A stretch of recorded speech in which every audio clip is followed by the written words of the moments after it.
बिस्मिल्लाहिर्रहमानिर्रहीम। अस्सलाम वालेकुम dear students, welcome to my YouTube channel maths world.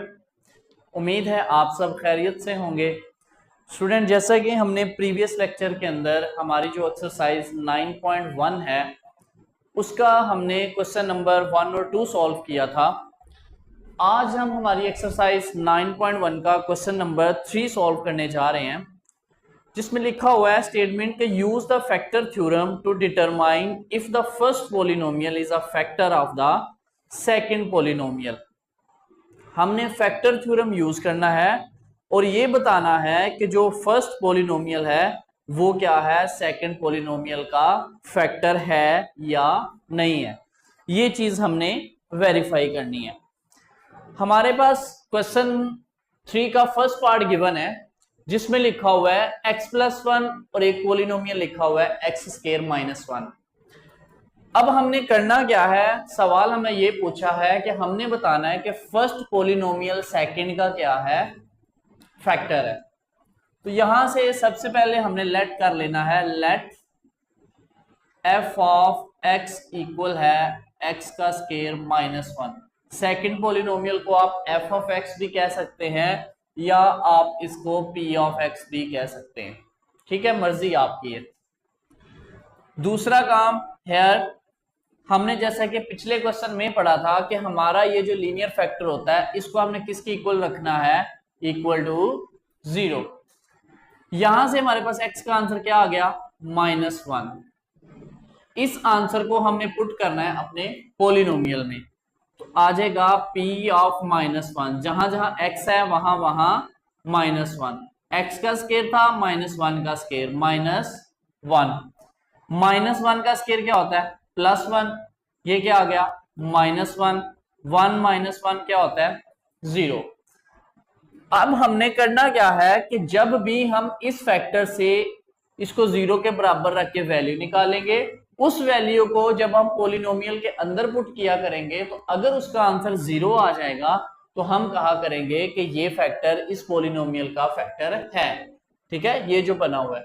और अगर 0 के बराबर ना आया तो हम कहेंगे कि ये फैक्टर नहीं है। तो यहां हम लिख देंगे कि x-1 is the factor of given p of x, यानी कि पॉलिनोमियल भी आप पूरा लिख सकते हैं। ये था स्टूडेंट हमारे पास इसका फर्स्ट पार्ट। अब सेकंड पार्ट में हमारे पास फर्स्ट पॉलिनोमियल ये था, सेकंड ये था, मैंने जरा तरतीब से लिख दिया, ठीक है। यहां से हमने क्या करना है कि p ऑफ x हमने सबसे पहले लिखना है, वो आ गया x² -5x + 6।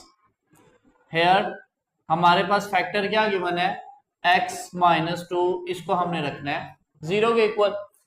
यहां से x का आंसर क्या आ गया, +2। अब हमने इस 2 को यहां पे पुट करना है, ये जो हमारा पॉलिनोमियल है, अगर आंसर 0 आया तो हम कहेंगे कि x-2 इसका फैक्टर है। बिल्कुल इजी सवाल है। तो ये आ जाएगा p ऑफ x की जगह लिख दिया 2, फिर आ जाएगा x का स्केयर मीन्स के 2 का स्केयर, -5x की जगह पे 2 + 6। 2 का स्केयर 4, 5 2s are 10 + 6। 6 और 4 कितना होता है, 10। 10 - 10 कितना आ गया, 0। तो इस वैल्यू पे भी हमारा आंसर क्या आ गया, 0। तो हम कहेंगे कि x-2 is the factor of given polynomial. Polynomial सारा भी लिख सकते हैं या आपने जो नाम दिया हुआ है p ऑफ x आप वो भी लिख सकते हैं। तो ये था हमारे पास इसका क्वेश्चन नंबर 3 का फर्स्ट और सेकंड पार्ट। उसके बाद थर्ड वाला पार्ट है हमारे पास, पॉलिनोमियल मैंने लिख दिया है, p ऑफ x इक्वल है x³ + x² + x - 3, और इसको हमने चेक करना है कि ये इसका फैक्टर है या नहीं। तो प्रीवियस क्वेश्चन की तरह हम लिखेंगे यहां पे हेयर x+1 इक्वल टू 0, और यहां से हमारे पास x का आंसर क्या आ जाएगा, इधर प्लस का 1 है, इधर जाके -1।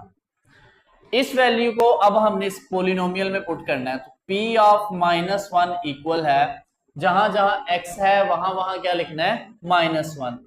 तो -1 का क्यूब प्लस -1 का स्केयर प्लस -1 -3।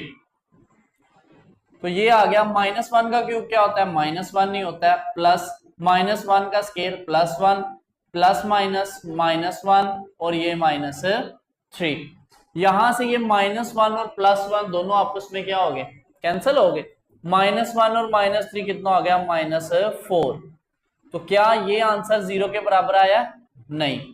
ठीक है, तो हम क्या कहेंगे फिर कि ये जो x + 1 है is not factor of given polynomial. ठीक है, कि ये गिवन पोलिनोमियल का फैक्टर नहीं है, क्योंकि हमारा आंसर ही 0 नहीं आया। सेकंड फोर्थ पार्ट पे हम देखते हैं। सिमिलरली हियर इसको चेक करना है, तो x - 2 = 0। तो यहां से x का आंसर क्या आ गया? +2। इस +2 को यहां पे पुट करेंगे तो आ जाएगा P(2) इक्वल है 2 का क्यूब फिर +2 का स्केयर -7, यहां पे 2 + 2, 2 का क्यूब 8, 2 का स्केयर 4, 7 2 = 14 प्लस 2, 8 और 4 कितने होते हैं? 12, 12 और 2 14, तो ये आ गया 14 - 14, तो आंसर क्या आ गया? 0। तो फिर हम क्या कहेंगे कि जो हमारा फैक्टर था ये जो x - 2 is the factor of given polynomial p of x। ठीक हो गया स्टूडेंट, ये था हमारे पास थर्ड पार्ट और फोर्थ पार्ट। नेक्स्ट स्टूडेंट हमारे पास फिफ्थ वाला पार्ट है। पोलिनोमियल हमारे पास गिवन है, इसको हमने चेक करना है, तो हम लिखेंगे हेयर x - 3 = 0। तो यहां से x का आंसर क्या आ गया? +3, क्योंकि -3 था, दूसरी तरफ जाके +3 हो गया। अब इसको पुट करें इस पोलिनोमियल में, तो आ जाएगा p ऑफ 3। बिल्कुल आसान चैप्टर है, आपने 10th में भी पढ़ा हुआ है। यहां पे पुट करेंगे तो 3 की पावर 4, यहां पे 3 का क्यूब, यहां पे 3 का स्केयर -3 + 1। 3 की पावर 4 का मतलब है कि 3 4 टाइम्स मल्टीप्लाई हो रहा है, तो 3 की पावर 4 81 -3 की पावर 3 27, 3 का स्केयर 9 -3 + 1, 27 3 = 81 + 9, तो ये इसको आप लिख लो, 9 और 1 कितने हो गए? 10 -3, ये माइनस का और प्लस का 81 कैंसल, 10 में से 3 निकले तो कितना आ गया? 7, यानी P ऑफ 3 कितना आ गया? 7।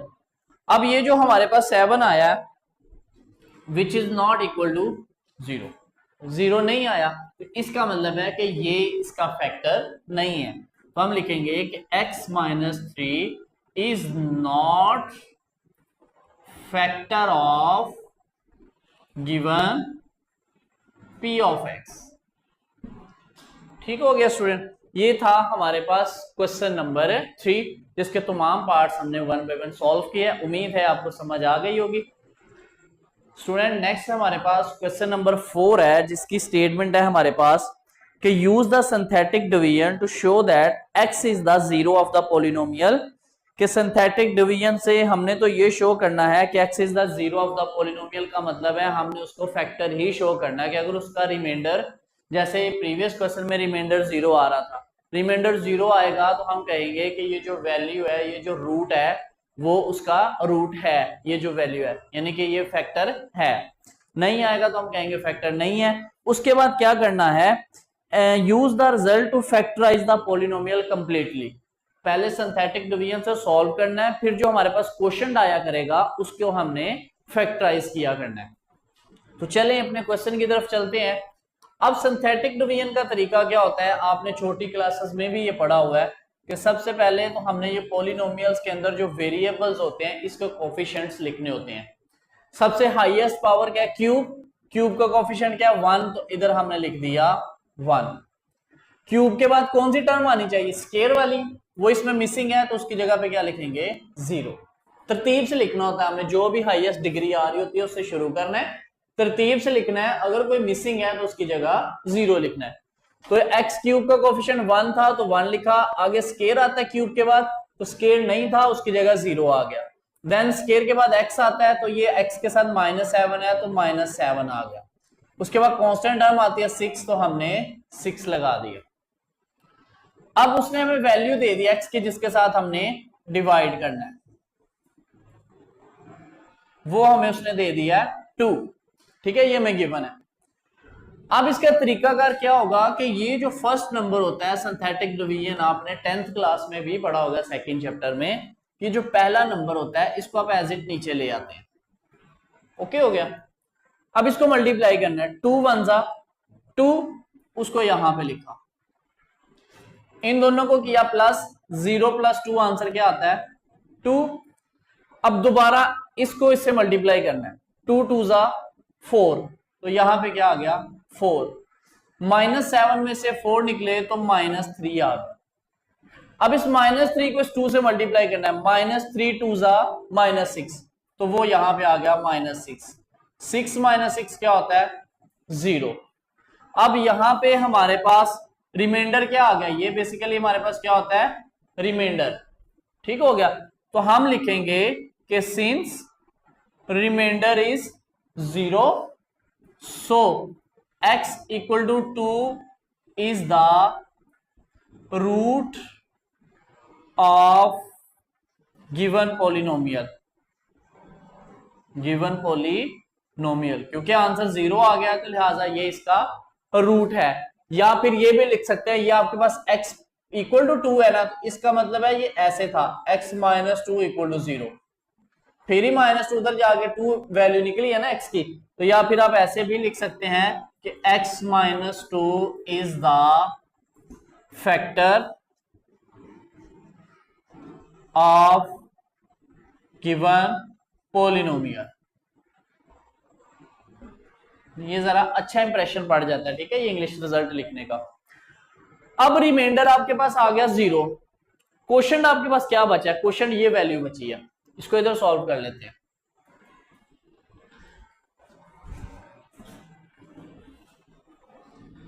क्वोशंट आपके पास आ गया 1 2 -3। अब इसको लिखना कैसे होता है, ये पहली टर्म कांस्टेंट होती है, ठीक है, ये 1, उसके बाद आप तरतीब से लिखें, ये आ गया 1, उसके बाद +2, उसके बाद -3, ये हमारे पास आ गया क्वोशंट। अब इसको लिखना कैसे होता है, इसमें 3 टर्म्स है ना, पहली कांस्टेंट होती है, दूसरी x वाली और तीसरी x के स्केयर वाली। जो भी इधर बच गया ना, जब भी ये 3 टर्म्स आया करेंगी बाकी हमारे पास क्वेश्चन में, तो ये क्वाड्रेटिक बना करेगी। अगर यहाँ 4 टर्म्स आ जाएं तो ये क्यूबिक बना करेगी। ठीक हो गया।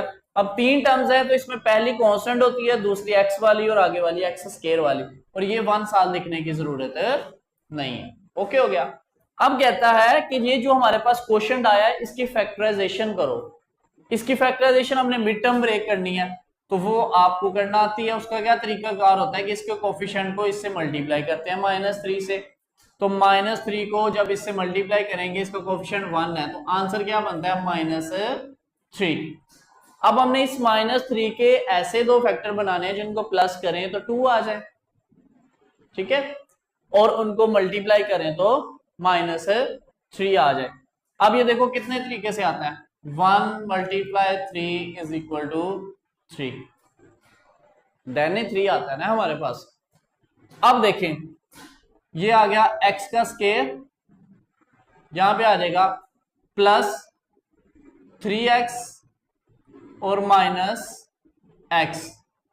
-3, 3x -x mid term break किया हमने। 3x में से दोबारा x निकला तो प्लस का 2x, 3 को -1 से मल्टीप्लाई करेंगे तो दोबारा -3, इसमें से x कॉमन लिया तो बाकी बच गया x + 3, पहली 2 टर्म्स में से इसमें से -1 कॉमन लिया तो x + 3, तो आ गया x - 1 x + 3। जब भी ये 2 फैक्टर आपके सेम बन जाए तो इसका मतलब है कि आपकी जो फैक्टराइजेशन है वो आपने ठीक की है।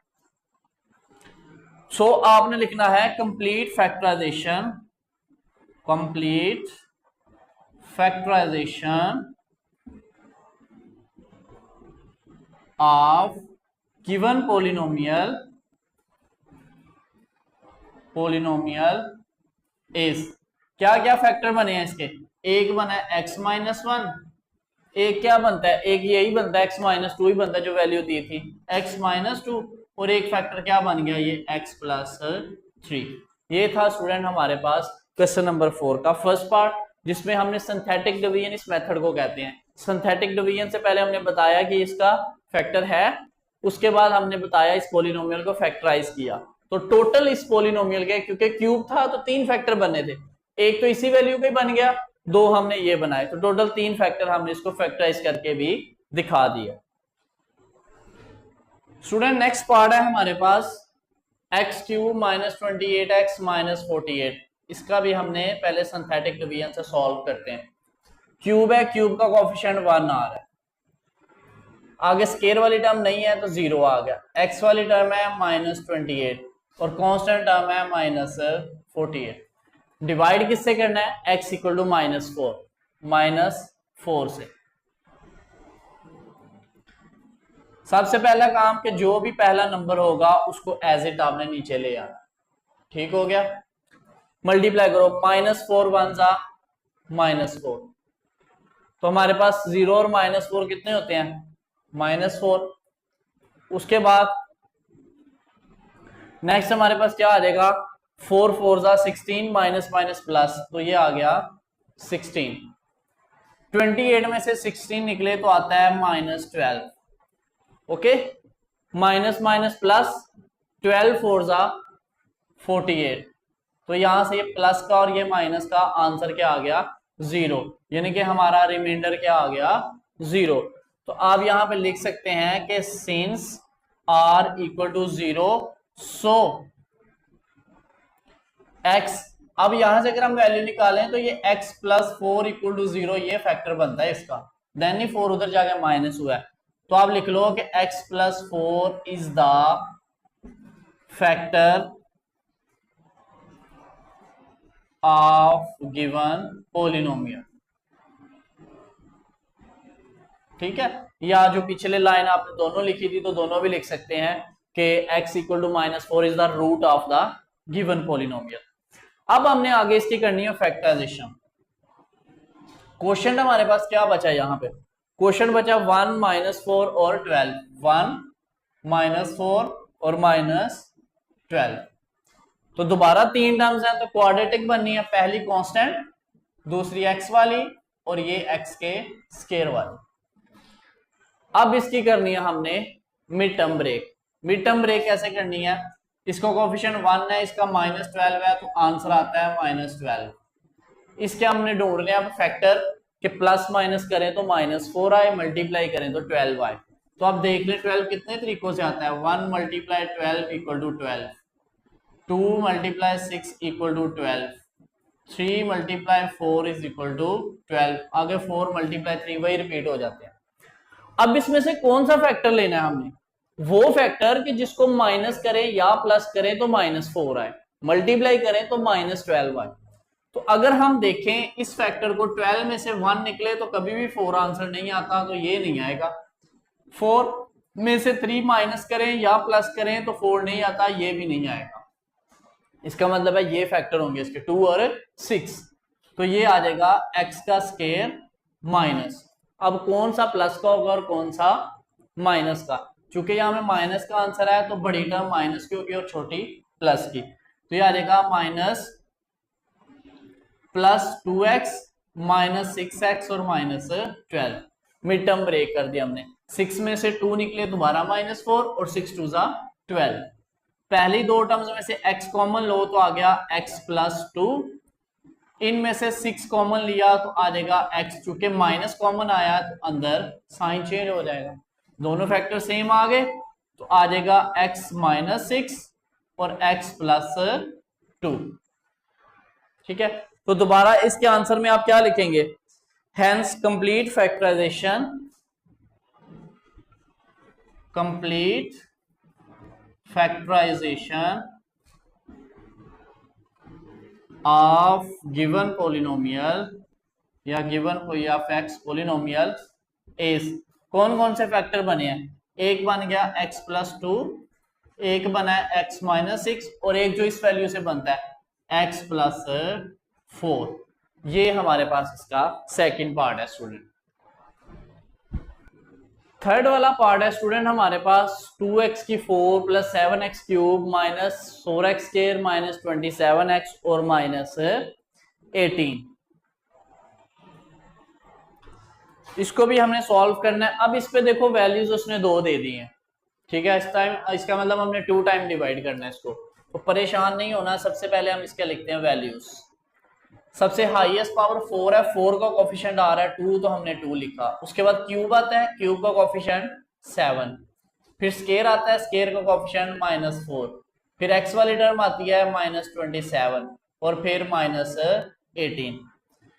अब इसमें से बेशक पहले -3 से कर लो या 2 से कर लो, मर्जी आपकी है, चॉइस इज योर्स, ठीक है। तो सबसे पहले हम 2 से डिवाइड करते हैं जी। तो सबसे पहला काम, इसको एज इट नीचे ले आएंगे, उसके बाद मल्टीप्लाई करेंगे 2 2 ज़ा 4, 7 + 4 11, 11 2 ज़ा 22, 22 में से 4 निकले तो कितना आ गया 18, 18 2 ज़ा 36 और 27, 36 में से 27 निकालें तो कितना आ गया 9, फिर 9 2 ज़ा 18, ये माइनस का ये प्लस का, तो रिमाइंडर क्या आ गया 0। अब बेशक यहीं पे ये जो आंसर आया इसको दोबारा हमने पहले किससे डिवाइड किया 2 से, और ये आंसर आया। अब ये जो आंसर आया इसको दूसरे फैक्टर 3 से डिवाइड कर दो, -3 से। तो हम यही कर लेते हैं बजाय इसके बार बार लिखे। अब यहां से 2 एज इट आ जाएगा, 3 2 ज़ा 6, नेगेटिव है 7 तो नेगेटिव आ जाएगा। उसके बाद 11 में से 6 निकले तो 5, 5 3 ज़ा 15, 18 में से 15 निकले तो 3, 3 3 ज़ा 9, प्लस माइनस माइनस, तो यहां से प्लस का 9 और माइनस का 9 है 0, मतलब इसके लिए भी रिमाइंडर 0 आ गया और इसके लिए भी रिमाइंडर 0 आ गया हमारे पास, ठीक है। दोनों वैल्यूज के लिए हमने देखा तो रिमाइंडर क्या आ गया 0। बेसिकली इसमें पावर आ रही थी 4, इसलिए उसने 2 वैल्यूज दी ताकि वो रिड्यूस होके कहां पे आ जाए 3 टर्म्स बचे और हम स्केयर बना सकें। तो आप लिख लो कि since remainder is 0 so x = 2 और x = -3 is the root of given polynomial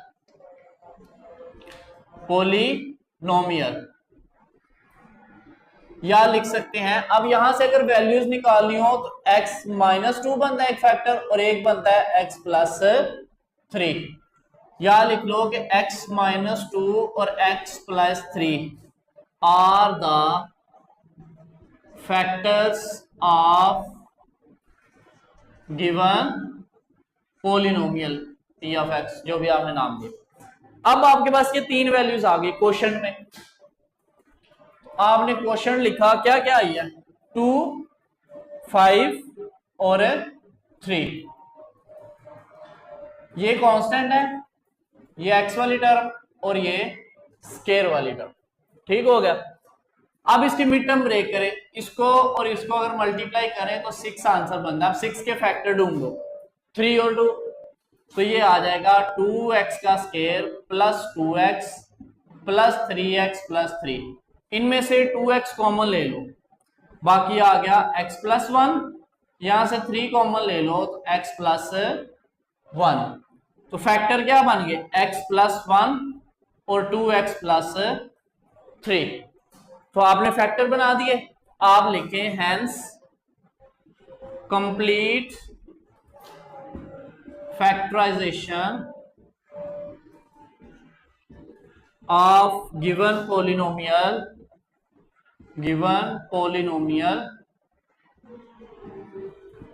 is, कौन कौन से फैक्टर बने हैं x+1, 2x+3 और दो फैक्टरिंग वैल्यूज थे जो गिवन थी x माइनस टू और x plus three, x minus two x plus three. तो ये था स्टूडेंट आपके पास क्वेश्चन नंबर 4 9.1। तो हमने 3 और 4 क्वेश्चंस जो हैं वो इनको 1 बाय 1 इनके तमाम पार्ट डिस्कस किए हैं। उम्मीद है आपको समझ आ गई होगी। फिर भी कोई मसला हो तो आप कमेंट बॉक्स में या डिस्क्रिप्शन के अंदर व्हाट्सएप नंबर है, वहां पे आप अपना प्रॉब्लम डिस्कस कर सकते हैं। इंशाल्लाह आप लोगों का जो भी प्रॉब्लम होगा उसको सॉर्ट आउट किया जाएगा। तो इंशाल्लाह मिलते हैं नेक्स्ट लेक्चर में, तब तक के लिए खुदा हाफिज, फी अमान अल्लाह।